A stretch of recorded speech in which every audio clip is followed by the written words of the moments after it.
มื่อกษัตริย์เฮโรดที่ปกครองแคว้นกาลิลีได้ยินเรื่องราวของพระเยซู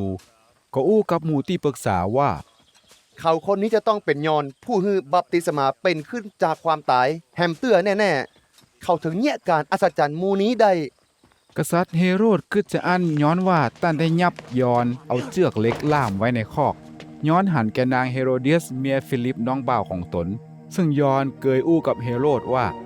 ตั้นบ่มีสิทธิ์เอาเมียของน้องมาเป็นเมียของตัว อย่าฮือเฮโรดฆ่ายอน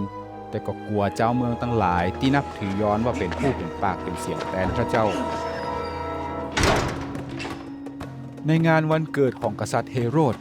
ในงานนั้นลูกสาวของเฮโรเดียสป้อนให้เฮโรดกับแขกที่มาในงานพอเฮโรดปออกปอใจขนาดจึงได้สัญญาต่อคนตั้งหลายว่านางขออะไรหยังก็จะฮื้อนางก็เลยขอตามที่แม่ของนางบอกคือข้าเจ้าขอหัวของยอนผู้ฮือบัพติศมาใส่ถาดมาฮือข้าเจ้าที่นี่กษัตริย์เฮโรดก็ตุกใจขนาดแต่ได้สัญญาต่อหน้าแขกตั้งหลายไว้แล้ว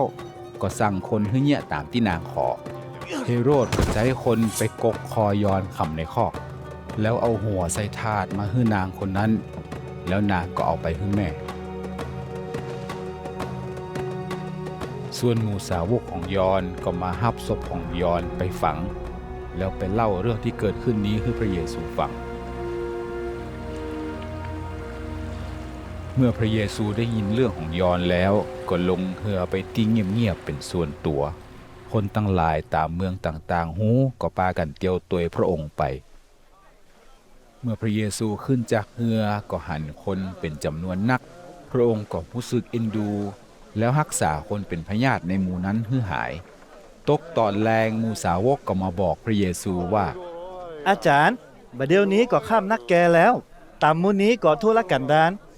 คือคนมูนี้ปิกไปก่อนบ่เพื่อจะได้ไปเสาะซื้อของกินกันตามหมู่บ้านต่างๆนั้นแต่พระเยซูตอบว่า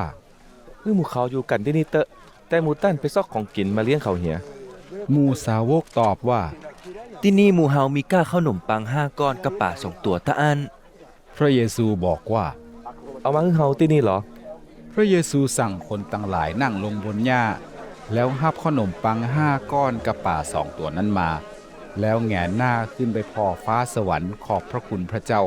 พระองค์ก็หักขนมปังแล้วเอาขนมปังกับป่านั้นให้หมู่สาวกแจกคนตั้งหลาย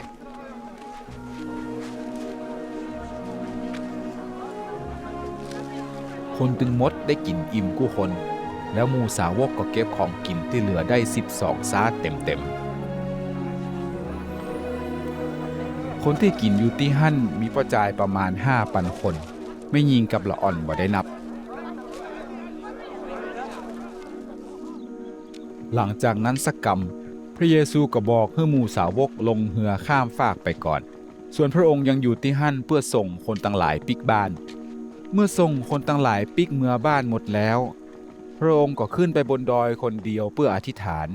มืดค่ำแล้วพระองค์ก็ยังอยู่ที่หั่นคนเดียว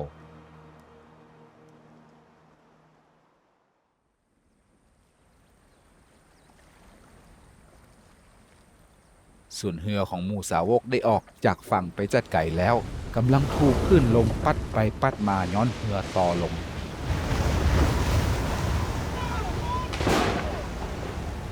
ประมาณตี3 ถึง 6 โมงเช้าพระเยซูเตวบนน้ำไปหาหมู่เขา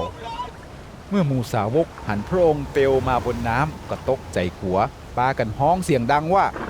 ผีแต่พระเยซูอู้กับหมู่เขาตอนนั้นว่าแปลงใจดีๆไว้นี่เฮาเนอร์บ่ถ้ากลัวเปโตรอู้ว่าถ้าเป็นอาจารย์แท้ๆแล้วของข้าพเจ้าเตียวบนน้ำไปหากรรมพระเยซูบอกว่ามาแล้วเปโตรก็ออกจากเรือเตวบนน้ำไปหาพระเยซู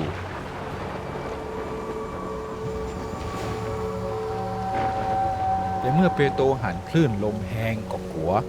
เมื่อกำลังจะจมลงน้ำก็เอิ้นเสียงดังว่าอาจารย์เจ้าด็อกเตอร์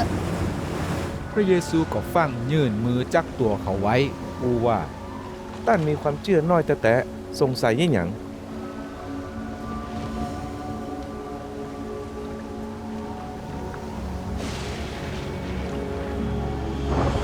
ห มื่อพระเยซูกับเปโตรขึ้นเรือแล้วลมก็ยั้งหมู่สาวกที่อยู่ในเรือพากันมากราบไหว้พระเยซูแล้วพูดว่า ตั้นเป็นพระบุตรของพระเจ้าแต่ หลังจากข้ามฟากมาแล้วก็มาแผ่วฝั่งแคว้นเยเนซาเร็ตเมื่อคนที่หั่นจำพระเยซูได้ก็ส่งข่าวเอิ้นบอกกันไปไขว้แคว้นคนตั้งหลายก็พาคนป่วยมาหาพระองค์ เพื่ออ้อนวอนขอยุบตีนเสื้อของพระองค์ต่ออันก็พอแล้วภัยที่ได้ยุบตีนเสื้อคลุมของพระองค์ก็หายป่วยกันหมดกุคน